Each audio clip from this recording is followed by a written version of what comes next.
All right. Hey there, folks. Bunky here, Bunkman Hangout. Today is Friday, 11 July. And, there's been this story that's been in the news recently that caught my attention and has to do with stolen valor.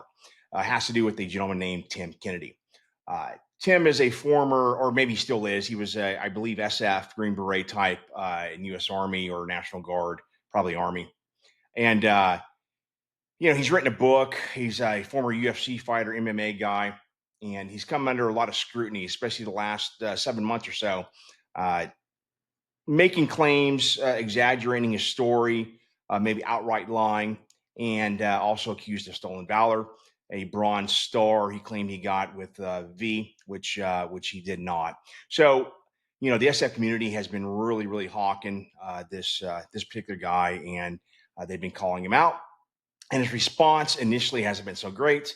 And then he issued an apology, I believe it was last week, and probably because the Army is coming down on him and they're launching an investigation, it looks like, into his claims, probably about killing women and children. So it just got me to thinking. I'm like, when something like this happens, be it stolen valor or, legit warriors, and I assume he's legit. He did a tour in Iraq and Afghanistan. When they, some of them tend to, for whatever reason, exaggerate, deceive for whatever reason, what they did in combat. And I thought, kind of be neat to talk about maybe a few different people, a few stories where this happened, and got me thinking. So I said, okay, two particular come to mind, and I'm going to talk about those right now. Now, real quick, what is stolen valor? I'm just going to read it. Uh, False claims. So, stolen valor involves individuals who falsely represent themselves as having served in the military, often embellished with claims of heroism, medals, or combat experience they never earned. Intent to deceive. The core of stolen valor is the intent to deceive others for personal gain, whether it's financial, social, or to elevate their status. So, examples here says this can include wearing military uniforms or medals they're not authorized to wear, giving speeches about heroic acts they never performed, or claiming to have received awards like the Medal of Honor or Purple Heart. So, the first person that comes to mind is going to be the 36th President of the United States, and that's going to be Lyndon Baines Johnson. So, why is Lyndon Baines Johnson part of stolen valor? Well, let's go back to World War II. December 7th, 1941, Japan attacks the U.S. Johnson is a congressman at the time, and he's also, I believe he was a reserve officer, naval officer, maybe intelligence. And he, makes the claim he's the first congressman who says, "Hey, I would like to go active duty and serve my nation." And I guess FDR at the time, wasn't too keen on his politicians going off to fight wars, but he was allowed to go, and he went into the Southwest, and they found a position for him as an observer. He's assigned to the 22nd Bomb Group. They're down in the New Guinea area of operation, and he's going to observe and do what he does, whatever that is. All right. So on 9 June 1942, he gets to go on a mission. Now, this part of the story is absolutely true. He has to go to the bathroom, and he was assigned to bomber. Name of the bomber was the Virginian, and but he had to go to the bathroom, so he takes off, goes to head, and they had another VIP that was going on one of these missions, and they put him in his seat instead, which is going to be fortuitous for him. When he comes back, they end up putting him on a bomber called the Heckling Hare. So they launch, and the flight is attacked by Japanese Zeros of the Tinin Air Group. And actually, there was a very famous Japanese ace, Saburo Sakai, was part of the group that attacked the bombers. The Virginian, the bomber that he was supposed to be on, is shot down, and all are killed. Well, 2 weeks after that mission, Johnson is written up for an Army Silver Star. So the Silver Star is the third highest award you get for valors. You got the Medal of Honor, then you got Navy, Air Force, and Army Cross, and you have Silver Star. So let me read his citation. So Army Silver Star Medal to Lieutenant Commander Lyndon Baines Johnson, remember he's Navy, United States Naval Reserve, for gallantry in action in the vicinity of Port Moresby, in Samoa, New Guinea on 9 June 1942. While on a mission of obtaining information in the Southwest Pacific area, Lieutenant Commander Johnson, in order to obtain personal knowledge of combat conditions, volunteered as an observer on a hazardous aerial combat mission over hostile positions in New Guinea. As our planes neared the target area, they were intercepted by 8 hostile fighters. They were Zeros. When at this time, the plane in which Lieutenant Commander Johnson was an observer developed mechanical trouble and was forced to turn back alone, presenting a favorable target to the enemy fighters. He evidenced marked coolness in spite of the hazards involved. His gallant action enabled him to obtain and return with valuable information. Later on, it's either an author or Johnson himself is going to claim that folks thought on this mission he was so cool under fire that they called him Raider Johnson. So this story is bullshit. Now, the part that's not bullshit is the part where the aircraft turned back. So that flight of 11 bombers takes off. At some point in the mission, the bomber he's on, the Heckling Hare, they developed they got a gin light. So a gin's in op, and they turned back. He never got to the point where those bombers, the 10 others were attacked by Zeros. He was not even a part of it. And what is interesting about that is that 2 weeks after when he was written up, he actually wrote, I guess, to the board and said, hey, this is very undeserving. I don't deserve this. But yet he still accepted the award publicly. And for the rest of his life, on his lapel, he's going to wear little, ribbon of the Silver Star. And in 1964, a book comes out right before the election, and it talks about Raider Johnson and how cool he was under pressure. Now, the rest of the crew, by the way, didn't get any awards for that mission, and they didn't get any awards because they didn't see combat on that particular mission. 2 of them, I think the navigator and one of the gunners, actually tried to right or wrong, go, hey, we didn't even see combat that mission. We got nothing. Nothing happened because we turned back and landed. Now, initially, apparently, they had 2 guys, which they were really never named, that said, oh, yeah, we corroborate, that we were under fire. But it seems that maybe that was just a made-up story, or they were paid, or whatever. Squadron logs, the maintenance log, right, that says, hey, the flight time and all that, they never saw anyone. So that was an award that he got that nobody else got, that was not, should not have been given to him, okay?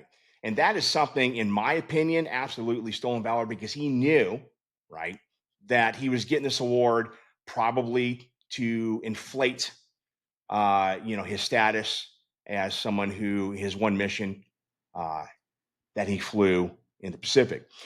Let's just say that that he actually went on the mission and actually was part of the 12 minutes that was, they were attacked by Zeros. So 12 minutes of action. Would he still, as an observer, a Silver Star? I mean, would he deserve a Silver Star? I mean, guys would fly 25 combat missions, 30, 40, and not get a Silver Star. And I think, he should be embarrassed by that. But my understanding is, he was a particular type of person who liked to inflate and lie. And that's why I decided, hey, man, I'm going to bring his name up, and such, in my opinion, an embarrassment. Now, the second person, you ever heard the story, not really story, but old saying is, hey, be careful of meeting your heroes because you might be disappointed. And this story could probably fall in line with, Tim Kennedy as well. I keep calling him Ted sometimes, so hopefully, be Tim Kennedy. Because, be careful about who you obsess over and who you make a hero, okay? So at some point in my life, I decided I wanted to be a Navy pilot. And, I started anything to get my hands on. I didn't have the internet back then because I'm an old guy. And, I started looking at stuff, and at some point said, hey, I think I want to be a Navy pilot, Navy fighter pilot. And I come across this book, and it's called Fox 2, written by Lieutenant Randy Cunningham. So Fox 2, that's a term that the fighter pilots use when they launch a heat-seeking missile. Fox 2. So, hey, you call it on the radio Fox 2, people know that a heat seeker has been launched. So Randy Cunningham is going to become the first U.S. ace in Vietnam, and he's also the first Navy ace in Vietnam. And along with that, his backseater, he flew the F-4 Phantom. And he's going to write this book right after that deployment. Okay. And when I first get the book, I mean, easy reading, thank God, because I read still to this day at a third grade level. But I went through that book, man, and I was like, oh my God, he talked a little bit about his, where he's from and where he grew up. But really, the whole thing was about his 3 missions in which, he shoots down enemy MiG fighters and becomes an ace. And starts off in, 19 January 1972, he shoots down a MiG-21. And then 8 May 1972, he shoots down a MiG-17. And then what's going to make him famous, going to make him an ace on this day is 10 May of 1972. And 10 May of 1972, this is the largest air battle of the war, at least for the United States Navy. And if you add in the 2 Air Force engagements too, it's probably the single largest air battle of the war, okay, when you combine. And the Navy's battle that morning was anywhere from 6 to 8 Phantoms against 18 to 22 MiGs, MiG-17s, 19s, and 21s. All right. And the Navy's going to claim in that one battle, I believe they claim with Cunningham's 3, I think they claim 6 or 7 MiGs total. They shot down a MiG early in the day, a MiG-21 in a different battle. All right. So what makes Cunningham famous, besides becoming an ace, is that he's the only pilot in Vietnam, happens in this day, to shoot down 3 MiGs on one day. Okay. Awesome. In the big furball, they call it the big battle, he shoots down his first 2 MiGs of the day. And now he's egressing on the way out. And, for years, he's going to tell this story, and he's going to, pretty much stick to the story. He's going to use some racist terms and whatnot to describe the enemy pilot. But he sees a dot coming head on, ends up being an enemy MiG-17, and they go into the vertical and they start fighting. So for approximately 5 to 10 minutes, they fight 1v1. And, if you've ever done some BFM, some air combat stuff, 5 minutes is a long, 2 minutes is a long time. So at some point in this fight, I guess there were some radio transmissions. The MiG pilot is running low on fuel, and Cunningham actually does a maneuver like in Top Gun, the movie, where he got idle boards, he's going to fly by, but they're going vertical, which the MiG pilot does. He loses sight and decides to disengage. And Cunningham later is going to say that's where they got the inspiration, of the dogfight story. But I guess the director's like, no, that's not where he got the inspiration. Anyway, so Cunningham rolls behind him, fires a Fox 2, and destroys that MiG. And then on the way out, now he's egressing. I guess he sees another Phantom, and he claims there's 4 MiGs behind it. And he's radioing, hey, Phantom, he didn't know who it was. You got 4 MiGs behind you. And, the Phantom wasn't evading. So he fires a Fox 1, a radar-guided missile, and it goes out. And he says, basically, the 4 MiGs were in a diamond formation, and they did like a fleur-de-lis, and they parted. And he saved that Phantom's ass. And then a few minutes later, there's an explosion off to the right rear of the aircraft, and they lose control. And they said a surface-to-air missile had exploded near them. Now, they didn't see the surface-to-air missile, and that's kind of key here, but there's an explosion, and they got no warning either, radar warning. All right. So I am absolutely, when I read his book, I'm like, oh, my God, this is, the greatest thing ever. And I actually got to meet Cunningham. He was, let's see, I think he retired in 1987. So I'm in high school, and I get to actually, he started his last, I'm going to say 2 years. He was on the air show circuit. He was the commanding officer of VF 126, and they're an aggressor squadron. So it makes sense. I mean, kind of smart for the Navy's ace to, be commanding officer of an aggressor squadron that plays the bad guys. So, I guess his last year, he's going to air shows. He's promoting his book, and I get to meet him one day, and I'm all excited. He signs my book, and he actually had copies. I bought another copy as well, and I got to talk to him a bit. And so, being this young, rambunctious kid, kind of a pain in the ass, I was at a couple air shows, and I met him like 3 or 4 times. And I remember one of the times he said, "Man, you sure get around a lot. You're around here." He recognized me, which I thought was great. I'm like, "Okay, yeah." So about 1988 time frame, some information had come out. The Vietnamese, again, I study history. They were like, hey, What happened that day. They don't admit to, the 7 MiG-17s lost in that one battle. I think they admit to 4. And anyways, there's a story of one of the MiG-21 pilots is orbiting outside the battle, and he sees a lone F4 going out, and he fires a missile, and it hits to the right side, the explosion, and it goes out of control. So it might be Randy Cunningham's jet. And so I actually was at an air show, and I bring it up to him, and man, he lost his shit on me. And maybe because I was a dorky kid, but I remember he called me a little shit, and was very upset. And I guess from the mere fact that I was like, hey, is it true that you were shot down by a MiG? And he just, well, he had a friend with him, or whoever he was, and he was like, hey, man, I'm going to apologize. They had like a camper. So Cunningham went back in the camp, and he's like, hey, man, he's had a long day. He's not feeling well. I'm like, oh, okay, whatever. So that was in 88. So I'm going to meet Cunningham again 5 years later. I'm now an officer, and I'm stashed at Top Gun while they're still in San Diego, waiting to start flight school for the Navy.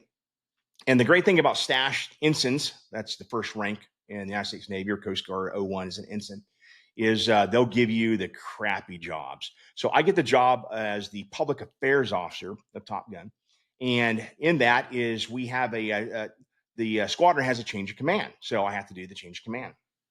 And okay, great.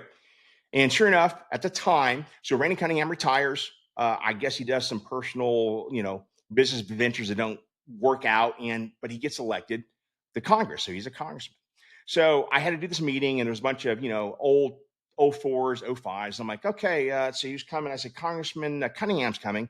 In the room, man, just like, oh God, people rolling their eyes, head hanging low. And I'm like, that's an interesting way to hear the news. Now his backseater was coming too, but apparently he's well liked, and I got to meet Willie Driscoll for the first time. So after the meeting, I talked to him. I said, hey, what's going on? What was that all about? They're like, oh, Cunningham's a complete douchebag. No one likes him. Just not a good dude, and blah, blah, blah. So I'm like, oh, okay. Well, so, that was that. That was the last time. I actually met him. I went up to him, and I'm like, hey, sir, I don't know if you remember me, but I was a young high school kid walking around. But he said he didn't remember me, or, maybe he blocked that part out. All right. So Cunningham is going to, stay in Congress. I think he was in for about 15 years. I'm stationed in with VRC 30 West Coast. It's 2005 timeframe, and the news breaks that Congressman Cunningham had been arrested, and it looked like he had basically been taking bribes, and he's going to plead guilty to this. So what had happened is at some point, I guess, after the market crashed, he sold his house for like 1.1 million. It's like 8,000 square foot home. And a reporter noticed that. And again, all the fine details I'm not going to have here. You guys can go look it up. But that's interesting that he sold it for 1.1 million when the market has crashed. And so they looked into who he sold it to. And it looked like, and it was a particular person who owned a company whose contract had gone through and ended up, but Cunningham, he sat on the House Defense Subcommittee and Appropriations Committee. Okay, so he sat on a board and made sure that certain people that the government picked up their contracts. And so, yes, it picked up the contract. And so then it comes out that he had been taking bribes. And in the end, I think he took anywhere between $2.1 to $2.4 million in bribes. And it was the highest ever. It might still be, I'm not sure. I remember, watching the news one day, and he comes outside, he just pleaded guilty. And he's sitting there and he's crying. And he's like, I'm sorry, I feel bad, blah, blah, blah. And I'm like, you're not fucking sorry. You're sorry you got caught. Now, all the things that are going to come out, I read in a book, and it's called The Wrong Stuff. And in this book, they actually go back to Vietnam, and the authors, I think there's more than one author, they interview some of the pilots he served with, and then they're going to interview, some congressional folks and whatnot, because Cunningham, was in Congress, like I said, for about 15 years. He got way out of shape, and he just looked awful. And there was a pilot in his squadron, Matt Connolly. Matt Connolly was considered the best pilot in the squadron. And on the day that Cunningham shot down 3 MiGs, Matt Connolly actually shot down 2 MiGs as well. Well, Matt Connolly, when I read this book, actually went back and read Cunningham's book, and he highlighted a bunch of stuff, and he's basically like, this book is full of shit, right? He has embellished, he has exaggerated, he has lied the story. Like the 4 MiGs on the Phantom, that was Matt Connolly's jet, and he said there were not 4 MiGs. There was 1 MiG back there. He was out accelerating them. The MiG-17s didn't carry missiles. He had no problem. And Cunningham fired, around, whatever. But he just basically was like, hey, man, that did not happen. In the book, it goes through a lot of pilots who served with him. Like, yeah, he was always lying, always making up shit. One of the big things that came out of his book, Fox 2, by the way, is when, he shot down his 5th MiG, he writes his book, and all of a sudden it's like, oh, by the way, the intelligence told me that the guy shot down that MiG pilot was Colonel Toon. He was the leading MiG fighter ace of the war. He shot down 13 American aircraft. All right. Well, the Vietnamese were very big, right, on promoting their war heroes. Okay. And, especially now that they have let come out, excuse me, I'm going to burp, that, their pilots and, what they scored and whatnot. There's never was a such thing as a Colonel Toon. Okay. The Vietnamese had 4 aces that match U.S. records. You have to go back and look, okay, they made this many claims, and then we admit, okay, we lost the, aircraft here and there. So number one, there are 4 aces that match U.S. records, all flew MiG-21s. 2 of the pilots were from 1966 to 68, and then 2 of the pilots were in 72, where they scored their victories. So there was no MiG-17 pilot with 13 victories. The Nguyen Van Koch was their leading ace. He had 9 claimed kills, of which I believe 7, and that's including 2 drones, match U.S. records. He is shot down on 4 May of 67. He's going to eject, survive. He was shot down by the legendary Robin Olds. So there is no Colonel Toon. But for years, Cunningham, says, hey, man, my 5th battle, I shot down the leading ace, and this guy was the best of the best, and whatnot, which is totally fabricated. And still, it was always like, okay, where'd you get the information from? What was the intel guy told me? And actually in the book, I guess they went back, couldn't find anyone who ever said, hey, man, this is an example of him. He's taken that story, okay, his actual, it's a legit story. He fought this huge air battle. He fought these MiGs. And for whatever reason, he decided, hey, man, I think it's important that I embellish and exaggerate and lie. So why do I talk about that? Well, down the road, when he starts to take bribes, and they find this piece of paper, by the way, that has like numbers on it, and that's basically how much he was going to ask from certain companies, what he was going to get. He was, I guess, partying. He had this yacht. It wasn't his. It was one of the the guys that he was giving money to, or he was receiving money from. He was going to make sure the contracts went through. He was on a yacht, and it was his call sign Duke. By the way, that was not his original call sign, but once he became an ace, he was a big John Wayne fan, so he decided to call himself Duke. Duke Cunningham.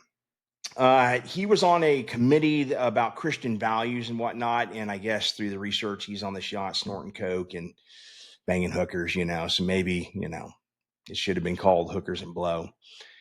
And the reason I mention that is just simply that, hey, this is a man who is morally flawed. And I'm not judging him to the point where like, hey, man, I can't believe that guy, snorted coke. No. But it has to do with, you achieved something that was pretty outstanding. And you took that and you absolutely destroyed it by your actions. One other thing happened too is that for his mission on 10 May 72, he is going to be awarded the Navy Cross. So the Navy Cross, Air Force Cross, Army Cross is the 2nd highest award for valor. Now he was stationed with Top Gun at the time. The Top Gun CO was Muggs McCohen, and he was a legendary fighter leader. He also had 2 MiG kills that he scored in May of 72. And basically what happens is Cunningham gets in his head that he deserves the Medal of Honor, and he talks his backseater into it. It's like, hey, we're not going to go out and take that medal, okay, because we deserve the Medal of Honor. Now, John Warner, he was the Secretary of Navy at the time, and he later becomes a senator, and actually flew John Warner, it's a cod pilot out of Pakistan after 9/11. Anyways, Muggs McCohen calls him and Willie into his office and basically rips him up and down. It's like, if you don't get out there, I'm going to rip the tits off you. Get out there and accept the Navy Cross. But he was acting like a child, okay, because he felt he deserved something greater than the Navy Cross. So this is an individual who took his service and dishonored himself, dishonored naval aviation, dishonored the United States Navy. They used to have at the Naval Aviation Museum in Pensacola, they had a glass case that had his helmet, and it had like his MiG kills on it and all that. They took it all out, man.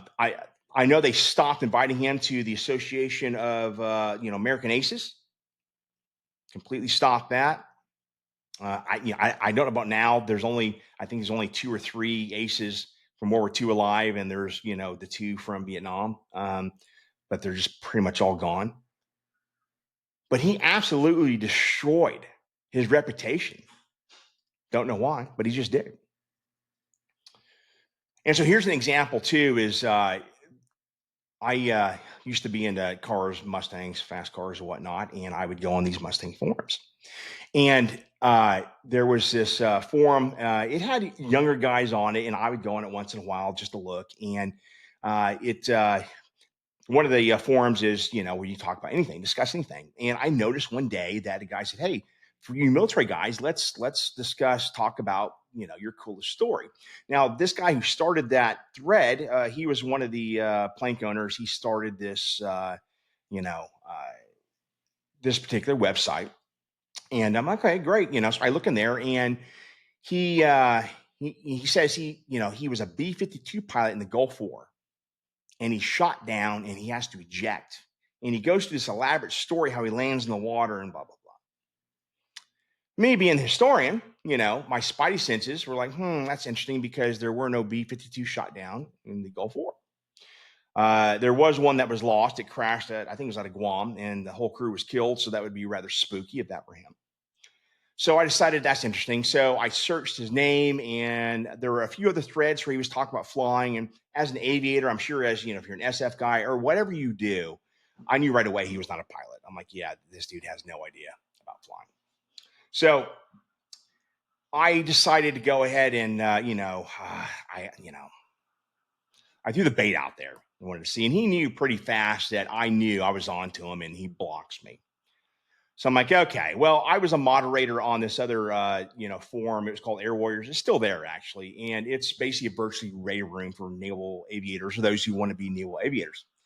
And we just had an incident with a guy who actually, who did, took on another person's complete persona. This was a guy who had passed away and pretended to be him. And he was a Navy Cross winner from the Korean War, naval aviator. Anyway, so I contacted Hey Joe, Dave Parsons. And Dave Parsons is legendary in the F-14 Tomcat community. He's a former Rio. And, at the time, I think he lived near DC, or he lived in Virginia, but he, was, he knew people. So I contacted him and said, "Hey, man, we got this dude who just said he was a, B-52 dude. And he lied about his stuff." And again, is it a big deal in the scheme of things? Is he really doing things to get ahead? No. But I just thought, hey, man, after all the shit that we just went through with this guy who was lying, just bring it up. And so Dave, within like 10 minutes, has all the info. So this guy is a full bird Air Force colonel, 06 in the reserves, Air Force Reserves, Intel. And Dave contacts him right away and was like, "Hey, man, what you're doing is wrong, and you are going to unblock Bunky." Hi, Bunky. And basically, you're going to apologize. So he does, because he starts to get nervous. And so I actually, messaged him, and I was very, very kind to him. And I was like, "Hey, sir, why would you lie about this? Why, what?" And he was like, "Well, I just wanted them to like me and to think I was cool." And I'm like, "By lying? By completely fabricating a story?" And I'm like, I guess it is easier to make something up than the blood, sweat, and tears of what it's like to go to college and then go through Air Force training and then go through, become a bomber pilot or a fighter pilot, whatever, on those deployments, and you miss family. I said, it's just, think about that. So what we wanted was a public apology and, on the form, and he does that. And the sad thing was that all these kids came to his side, were like, well, everyone lies. I mean, yeah, it's just, we all lie. So what's the big deal? And, I'm like, oh my God. Well, it is a big deal. So fast forward now, here we have Tim Kennedy. And, he is, the stuff I've read is crazy. He's talked about, he's killed women and children. I, heard the phone call. So there's a phone call. If you play it, and he basically, the interviewer's like, "Hey, so I heard you got a Bronze Star with Valor." He's like, "Oh yeah," and he's like, "Well, how did that happen?" He goes, "Well, there was a guy shooting at me, and I shot back." I mean, you could pretty much tell that his gears are turning. Like, hey, what do I say here? Because what he's been doing, he's embellishing, he's exaggerating, he's deceiving people. Back in 2016. On his Instagram, he makes this comment. I'm going to read it here. He said, here, I'll just read it. I'm asked daily about how and why I don't have PTSD. I'm probably the last person on earth you should ask about this stuff. I have killed kids and women during war. I have seen my friends and fellow soldiers burn alive. My adult life is filled with the things horror movies are made of. I could have nightmares every night or be a medicated PTSD victim if I didn't choose every day to make a difference for myself, and more importantly, for the men that died to my left and my right. I don't give a fuck about how they say we are supposed to heal. I'll tell you how to get better. You stop being a pussy. You get up early and train. You train so hard your hands bleed and you sweat acid. You train so hard you collapse seeing stars. You go get cleaned up, blah, blah, blah. So you just stop being a pussy. Hmm. I mean, I have PTSD. I suffer from it. It's not from one thing, it's from a multitude of things. The main thing is my plane crash in March of 2003. And for years, I didn't know I had it. I was getting sick and my blood pressure and all this stuff that's going to happen over time after I went to Afghanistan, all these small things, and, they accumulate over time. Yeah, when I found out I had it, I was embarrassed, man. I was like, holy shit. I thought of myself as a pussy. Like, I can't believe I can't do this. Or that I have this and I can't, I haven't overcome it. But what about those who really, who suffer hard? That Navy SEAL, what's his name, Mike Day, right? Who in 2016 or so was shot 16 times in the body, arm, legs, another 11 times in his body armor. For 27 times he shot. A couple years ago, the darkness got too much and he took his own life. I guess because he was being a pussy, right? To say something like that is so disrespectful. And I hadn't heard that. I hadn't read that, and that actually just came like 2 weeks ago. Someone brought that up. It'd been out there for a long time. Tim Kennedy, I guess, has, he's just gone, the longer they let him, his leash, they gave him more and more leash, the more he started to exaggerate and make shit up. Because people are coming out of the woodworks, just like Randy Cunningham, and going, this shit didn't happen. That's not how it happened. That's not what happened. And I guess now that, like in here, he's saying, killed, women and kids. And I guess there's a story about him carrying 50 grenades and throwing them in a room and killing people and whatnot. I'll say that you reap what you sow, and he's making his bed, man. He's got to sleep in it. And there may have been a time, and maybe there still is, for people who look up to him and go, hey, man, he's my hero, like I did with Randy Cunningham. It's best not to idolize certain people or just people in general. Got to understand that, human beings are human beings. People are flawed. It's cool, certain jobs, SF, pilot, fighter pilot. I get it, man. Absolutely. And it's awesome that we want to be one of those things. But just remember, if, you start to idolize people and start, worshiping heroes, this hero worship thing, that you might be let down. And I'll say this, that Tim Kennedy has let people down. And, he absolutely has deceived people and exaggerated his story, and he has lied. He just came out with an apology, and said he inadvertently they've lied. Invert lie is like, I actually one time said I instead of we. I meant that that we did this, but sorry, I said I.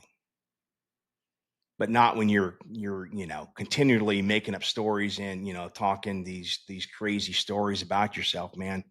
You have done a disservice to yourself, the United States Army, the SF, and all your buddies, those ones you said left and right who died. So I don't know, man. Obviously it's up to individual whether people are going to believe them, but just be careful out there. And I don't know how he worked his way back, but is what it is. All right, folks, that's all I got, man. Bunk out.